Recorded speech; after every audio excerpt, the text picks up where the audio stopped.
Hello YouTube. Today I'm at the birthplace of George Washington Carver, and we're gonna take a look inside at the Welcome Center, some of the displays, a little bit of his history. But right now I'm gonna take a walk out on this interpretive trail through the woods that will take us to his actual birth, the site of his birth. And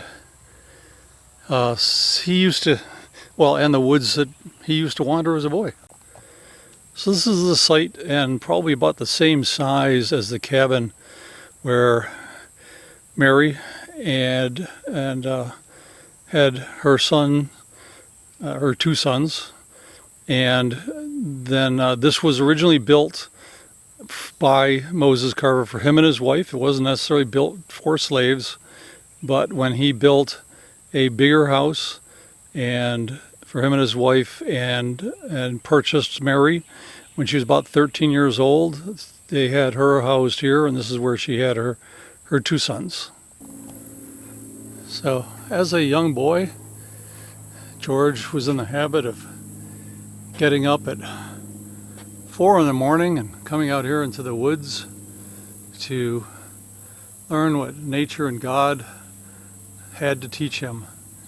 And he became well known to friends and neighbors as the plant doctor, because he had learned what helped plants to thrive. And in 1880, tornadoes came through the Carver farm and destroyed the log cabin that the Carvers were living in. At that point, George was in school in Kansas. He wasn't here, but the Carvers built this house as a replacement, and it's 2 big rooms downstairs, and we can't go upstairs, but you get a general idea. That would have been the parlor. This would have probably been the kitchen. And when they did some renovations here in 1963, they found these 2 samples of the wallpaper that was here, as well as some of the original nails. So probably one room upstairs. I like the fact there's a nice big porch on the front, and then the little kitchen wing off the back has another porch. So you sit out here and shell peas and whatnot, escape the heat of the kitchen. And right here, right next to the house, is a nice little stream. Within these loose rock walls is the cemetery for the Carver family, although they do have members of other local families here. And this is Susan Carver, and as we know, that would have been a footstone, so she's buried behind this. And here's Moses Carver,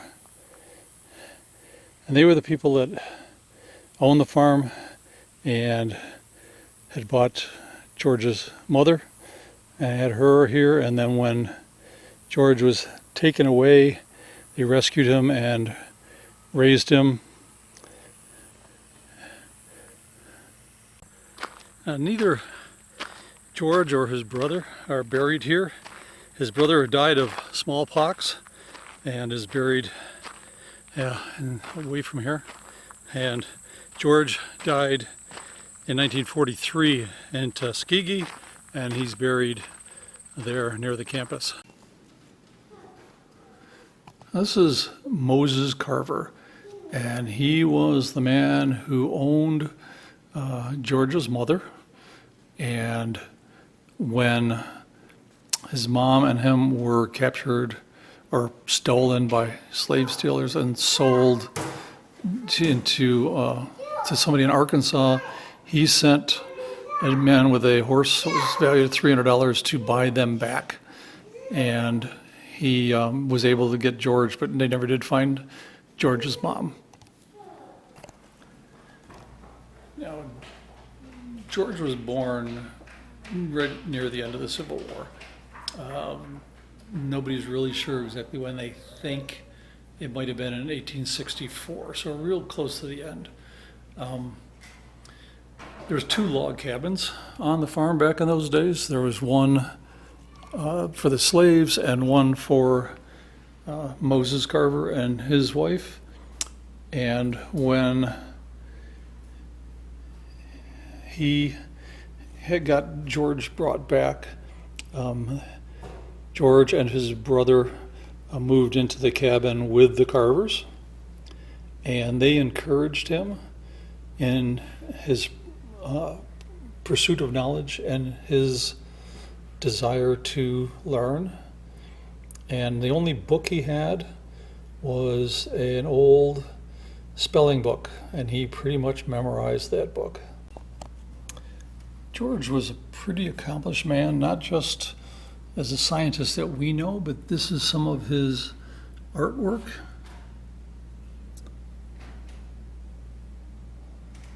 He was also an accomplished musician. He played the organ, piano, accordion, violin, and he also did needlework. Some of the advice that George was given growing up was from Bedford Brown, who's the father of one of his contemporaries. He said, "George, you can go into the world and you can make a lot of money. Someone could steal it from you. You get a good education and no one can ever take that from you." And he took that to heart. When he was young, like I said, the Carvers encouraged him to learn, but the school here in Diamond would not allow a young black child to attend. It was white only, it was segregated. So he went to Fort Scott, Kansas, along with a family that was moving there, and befriended some people in the church, and they gave him a place to live as he attended school there. But when there was some lynchings, and he actually had witnessed one right outside of his window, and he decided that he needed to get out of there. He was only there for a little over a year maybe 2. Then he went to Palo, Kansas, where he attended school and did housework to support himself, started a laundry, and he was there for another year. But he graduated high school in Minneapolis, Kansas in 1884, because he'd moved again. So as a young man in an area that was pretty hostile to African Americans, he moved around a lot in order to get his education. And when he graduated high school, he applied by mail to a college in Highland, Kansas, and he got accepted. But when he showed up and they saw the color of his skin, they wouldn't allow him to attend. So he became a homesteader for a few years. That really didn't suit him. And then he attended Simpson College in Indianola, Iowa, where he studied art, but he was encouraged by one of the teachers there to switch to science. And he did graduate from there. He was the first African American to obtain a bachelor or a graduate degree, and the first African American faculty member at that college. So as his renown grew, Booker T. Washington, who's founded Tuskegee Institute in Alabama, recruited him to come and teach there.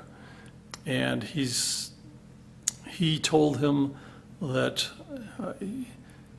to know that he came there solely for the benefit of my people and no other motive in view. I remember we visited where Booker T. Washington was born and raised as a slave before the Civil War. When George Washington Carver first came here, he saw a land that was growing nothing but cotton. The soil was worn out, and so he wanted to bring modern farming methods. The trouble was a lot of the people were sharecroppers. They were farming somebody else's land, and they could not afford modern equipment. So he downsized things, but he ended up having these agricultural wagons. Here's a thing where it was basically a mobile school. They'd take the education out to the poor farmers and teach them about other ways to do things, other crops that they could grow. And most notably, he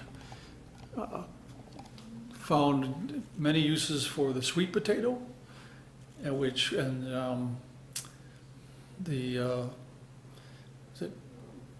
peanuts. We all know about the peanuts, but the other one was a pea that would help restore the land, and crop rotation, very important. And most of us have heard of that kind of thing if you're any kind of connection with farming and raising of food.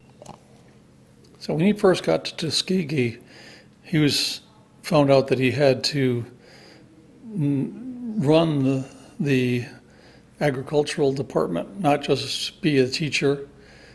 He went out and scrounged around in the junk for bottles, any kind of equipment he could use in his laboratory. And as it went on, it got better and better equipment. But he didn't just teach the farmers better ways to grow food, but he taught the wives the proper ways to preserve food and how to prepare nutritional meals.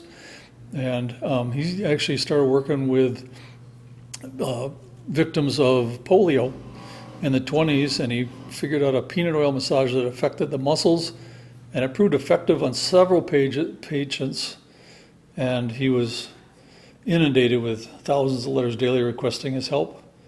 They couldn't not provide physical therapy to all those who asked, but gave inspiration to many.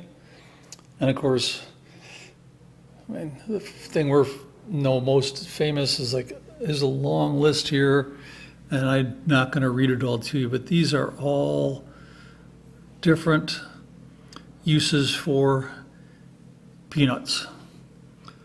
Everything from gasoline to cheese made from peanuts.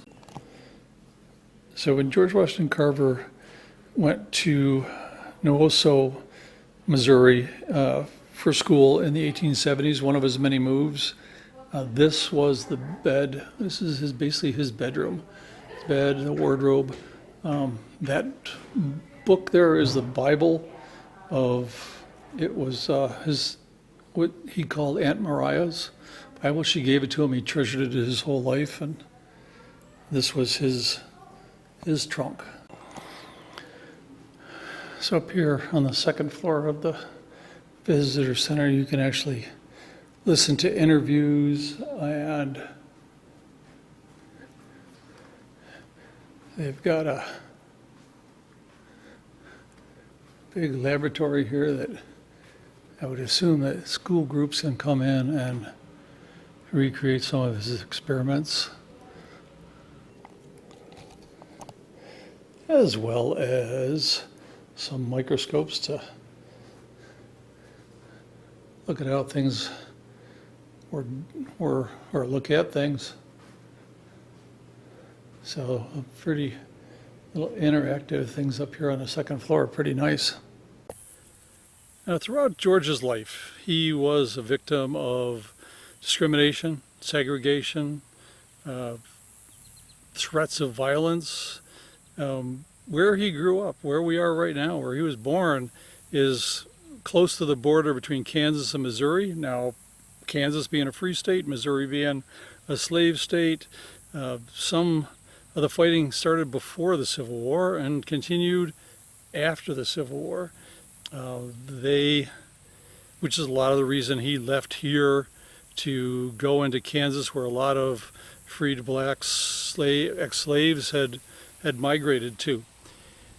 But by 1921, he was an expert, and he went before Congress on behalf of the peanut farmers, to try to work towards a tariff on peanuts, to protect the interests of the farmers here.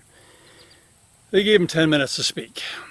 By the time the 10 minutes were up, and some of the congressmen made fun of him, made racist remarks, but at the end of that 10 minutes, he had so impressed them with his knowledge that they gave him an extension and another extension, and finally he said he could unlimited amount of time to talk.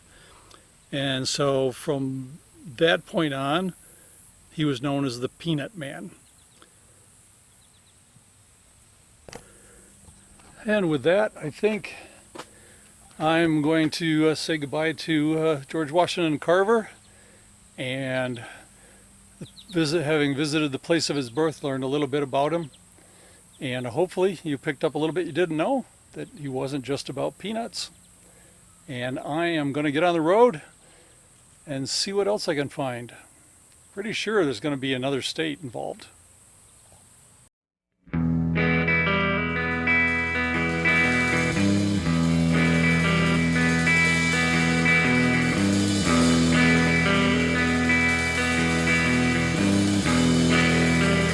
I don't know about you, but I get a chuckle as I walk into a place with George Washington Carver, and warning, there's peanuts in use.